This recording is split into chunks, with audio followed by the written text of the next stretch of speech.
asing. Namun bagi masyarakat Sumatera Selatan, hantu ini cukup terkenal. Kabarnya hantu ini adalah penunggu Sungai Musi.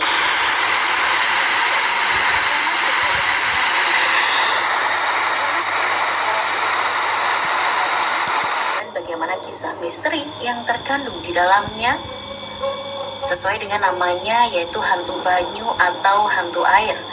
Tentunya keberadaan hantu ini adalah di perairan.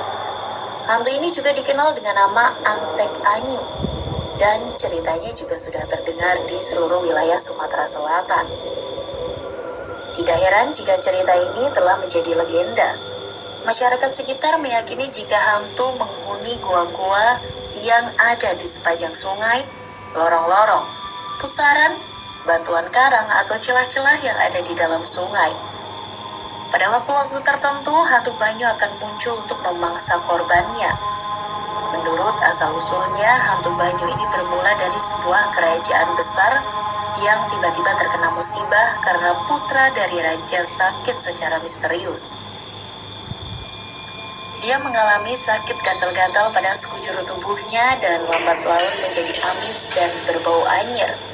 Kejadian ini membuat penghuni kerajaan dan sang raja melakukan berbagai cara untuk menyembuhkan penyakitnya, namun tidak ada yang berhasil. Menurut salah satu penasehat raja, ia mengaku mendapat wangsit yang mengatakan bahwa putra raja terkena kutukan dan hanya dapat disembuhkan dengan satu cara, yakni menikahkannya dengan seorang wanita yang terlahir dalam keadaan terbungkus tembuni atau ari-ari. Sang raja pun memerintahkan penasihatnya untuk mencari wanita tersebut. Kabar tersebut menyebar ke seluruh penjuru kerajaan, bahkan ke beberapa kerajaan yang lain. Hingga kemudian salah satu raja dari kerajaan lain bersedia menjodohkan putrinya yang dulunya terlahir dalam keadaan terbungkus ari-ari dengan putra raja. Namun rupanya sang raja memiliki tujuan lain. Ia ingin menjodohkan putrinya dengan tujuan kekuasaan. Namun, sang putri menolak untuk dijodohkan apalagi dengan laki-laki yang memiliki penyakit aneh. Karena dipaksa oleh sang raja, akhirnya sang putri menyetujuinya walaupun dengan rasa sedih dan kecewa. Beberapa hari kemudian, pernikahan di antara putra raja dan putri raja pun dilangsungkan. Setelah pernikahan, waktunya mempelai wanita dibawa menuju istana kerajaan menggunakan tandu. Di dalam tandu itulah mempelai putra dan putri berada. Sang putri tidak tahan dengan bau anyir dan amis sang suami. Kemudian setelah itu para rombongan tiba di sebuah sungai dan menyeberang menggunakan jembatan bambu. Sang putri yang tidak tahan merasa mual dan muntah-muntah. Sang putri yang tersiksa akhirnya memutuskan untuk keluar tandu dan menceburkan diri ke aliran sungai yang deras. Seluruh pengawal dan prajurit mencari sang putri, namun tidak membuahkan hasil. Dari sinilah kemudian muncul sosok misterius yang dikenal dengan hantu banyu atau hantu banyu yang diyakini sebagai hantu wanita berambut panjang yang bisa mencelakai manusia dengan menjeratnya menggunakan rambut panjangnya. Masyarakat di bantaran Sungai Musi sudah tidak asing lagi dengan cerita hantu banyu. Diyakini hantu ini muncul secara tiba-tiba dan langsung membunuh orang yang sedang berada di sungai.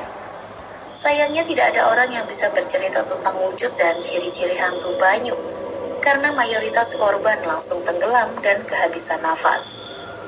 Tetapi konon katanya, wujud hantu banyu menyerupai rambut seorang wanita yang kadang terlihat mengambang di atas aliran sungai maupun di dalam aliran sungai. Tanda-tanda akan munculnya hantu banyu antara lain adalah perubahan warna air sungai, perubahan suhu air dan pola air sungai, muncul banyak ikan saat azan maghrib, dan yang terakhir adalah munculnya banyak lendir licin yang terdapat di tangga rumah-rumah yang ada di sekitar Sungai Musi. Bagi masyarakat yang sedang beraktivitas di sekitaran sungai untuk berhati-hati jika tanda-tanda tersebut muncul, karena hantu banyu akan menggunakan berbagai cara untuk menjebak korbannya. Kisah nyata mengenai keberadaan hantu banyu pernah dialami oleh seorang warga bernama Wijaya, 32 tahun. Warga Kecamatan Ilir Timur 2 Palembang.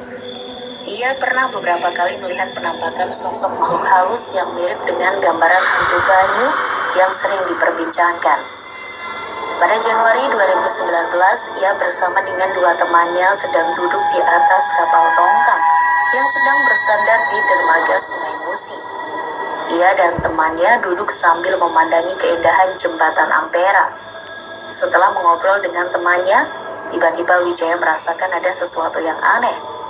Ternyata ia melihat di belakangnya ada sosok hantu wanita dengan wajah putih dan rambut panjang sedang duduk di tepian kapal tongkang yang dinaikinya. Kejadian itu terjadi pada pukul 21.00 waktu Indonesia Barat. Ia pun menjadi ketakutan dan berusaha memberitahu temannya, namun mulutnya tiba-tiba tidak bisa berbicara. Akhirnya ia mengirim pesan ke grup WhatsApp. Ironisnya, salah satu teman Wijaya tidak bisa membaca pesannya tersebut sehingga membuat suasana semakin mencekam. 5 menit kemudian Wijaya berbicara dan mengajak temannya untuk pindah tempat. Ia tidak berani lagi untuk menoleh ke belakang. Ia dan kedua temannya pun akhirnya bisa menjauh dari hantu tersebut. Lalu ia pun menceritakan tentang adanya hantu Banyu itu kepada kedua temannya. Bagaimana menurut kamu?